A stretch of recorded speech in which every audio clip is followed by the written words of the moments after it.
Out of the dark forest, I was hitchhiking from Leipzig, Germany to Paris.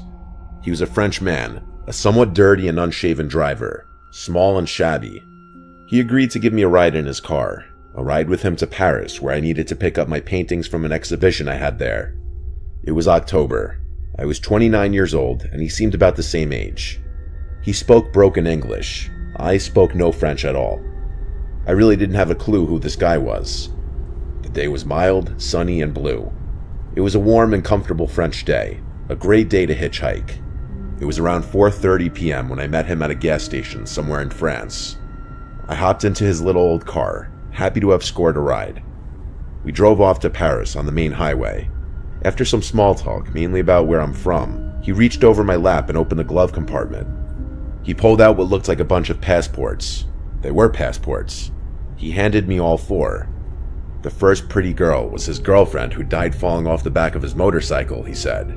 The second, his girlfriend who died in a car crash, he told me. The third girlfriend died from a brain tumor, and the fourth fell off of a horse. He said, "I'm such an unlucky man." I agreed he was unlucky. The uneasiness started then, and only grew as the miles rolled on. He was in possession of 4 young women's passports. Soon after showing me the passports, the man said he wanted to take a shortcut to Paris. It wasn't really a question to me. Excellent, I thought. Get me out of here ASAP. I assumed we would cut through some charming French villages on secondary roads, past houses and farms. But no. Instead, we turned off onto an implausible dirt road off the main highway. Uh-oh, I thought. Not good. But I kept silent. Why we keep quiet is a mystery, perhaps because of our dumb manners. At first, the road was out in the open, through a field. We rolled over the typically vivid green French hillside until we finally reached the oncoming heavy woods. The road narrowed. It grew instantly darker as we entered the forest road and drove in. The interior of the forest was creepy. The woods looked like the perfect place to hide something. I still found the woods beautiful and dreadful. It was at this point that my French driver shouted in broken English, "I don't want to speak English anymore." This was definitely not a request. Then silence. Uncomfortable silence in the darkening forest. I started to feel a small trickle of adrenaline in my body. My fight or flight instinct was warming up. Communication had now officially ended. Just silence. I pondered this because I knew I would surely have questions as we would get deeper and deeper into the thickening woods. I knew, though, that I wouldn't ask anything. Nothing. It was now 5 p.m. and the sun was fading fast. The woods grew darker. The driver seemed so tense, and I could tell he was in deep thought. I noticed his lips moving almost imperceptibly. It was rigid, snake-like. I myself had moved my hand to the car door handle, a movement I'm sure could not have been missed. The car was slowing down. I did not say a word. Was I going to die now? Did he have a gun? I looked. All these questions ran through my head. My life was now surreal. This was not my plan. Maybe I communicated with my captor in some secret way. Maybe I gave off some kind of male pheromones perceptible only to men facing off. I possessed my own rage issues, and I was not going down without a fight. That I knew. There would be no begging or cries of mercy from me. Not to this fucker. I also had my own secret storeroom of crazy. I was big and strong at that time. Road tough through my travels, and there's no substitute for my nothing-to-lose stare. That is all I gave him. Something very primitive transpired between us then, I think. Rather quickly, in a matter of seconds.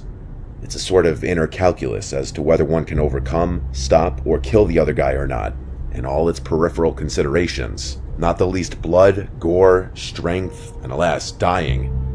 I don't think these calculations are the same when the victim is small and scared, begging and weak. I think between those two uneven people it just becomes bloodlust, power, panic, scratching, and doom.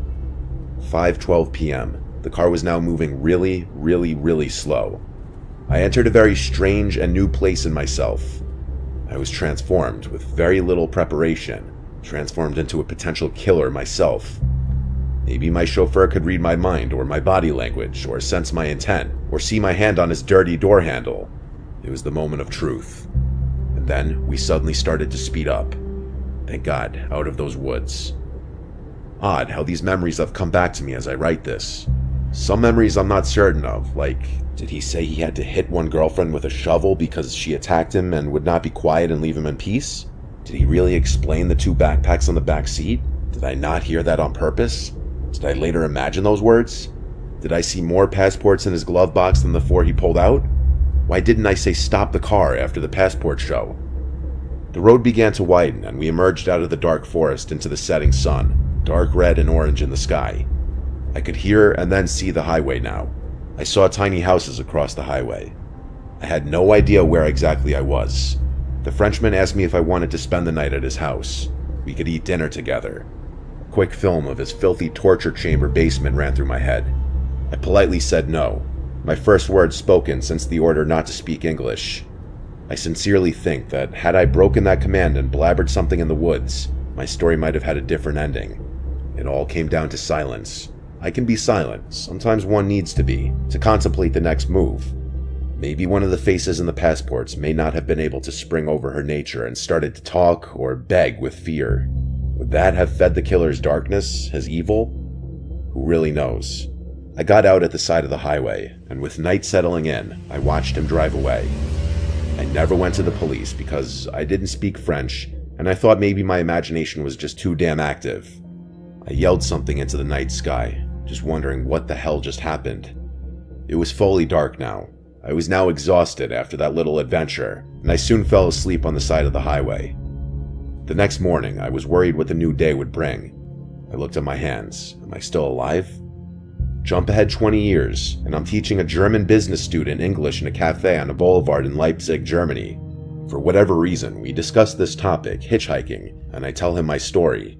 My student promptly whips out his smartphone and Googles French serial killers. Then he shows me pictures. There he was. I was shown a photo of serial killer Patrice Allegre.